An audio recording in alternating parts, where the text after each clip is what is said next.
यह है जोधपुर के मेहरानगढ़ किले की आर्मरी।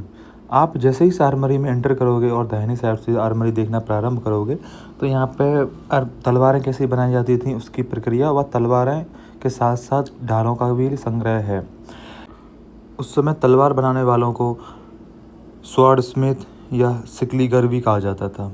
स्वॉर्ड स्मिथ का कार्य होता था कि सावधानी पूर्वक ब्लेड को विकसित करना तथा उसको आकार देने के साथ साथ अन्य धातुओं को मिलाकर कुछ जैसे कि कुछ नरम धातु अंत भाग या बीज कोण व किनारों के लिए सख्त धातुकार व नोकीले भागों को प्रयोग करते थे। वो इसमें नरम लोहे के चारों तरफ सख्त स्टील का प्रयोग किया जाता था जिससे ब्लेड अचानक प्रभाव के कारण मुड़ सके परंतु विपरीत ना हो।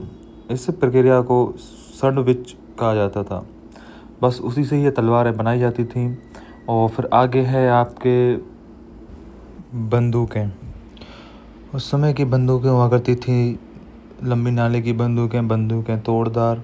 तो उसमें से कुछ नमूने उसके यहाँ पे रखे गए थे जिसमें ज़्यादातर में गोल्डन नक्काशी हुई थी जिसके कारण ये बंदूकें बहुत ही प्यारी लग रही थी। तो आपको एक बंदूक में ये दिखाऊंगा कि जिस पे इतनी प्यारी गोल्डन नक्काशी हुई है जिसके कारण ये बंदूक बहुत ही अच्छी लग रही थी। जैसे ही आप ये बंदूकें देखना ख़त्म करोगे और बाईं साइड घूमोगे तो यहाँ पे आपको अफ़गानी छुरा, खंजर और चिलम, जंबिया, दभोज, कटार, बिछवा ये सब रखे हुए थे। तो इनकी जानकारी पे मैं जूम कर देता हूँ, आप अपने हिसाब से वीडियो पॉज कर लेना और इनकी जानकारी पढ़ लेना। उससे आगे बढ़ोगे तो यहाँ पे भाले रखे हुए थे जिनमें से कुछ भाले पंच धातु के से कुछ लोहे के बने हुए तथा एक भाला उसमें चांदी का भी बताया जाता है। जैसे ही आप इन भालों को देखना ख़त्म करोगे उसके साथ में आर्मरी का टूर ख़त्म हो जाएगा।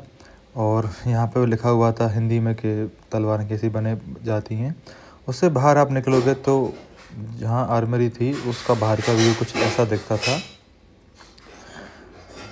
जिसके सामने बिल्कुल वो जगह थी जहाँ से मैं अभी आया था इस आर्मरी के टूर के लिए। वहाँ से जोधपुर का अच्छा सा व्यू भी दिखाई देता है। अगर आपने वीडियो यहाँ तक देखी है तो वीडियो लाइक कर देना।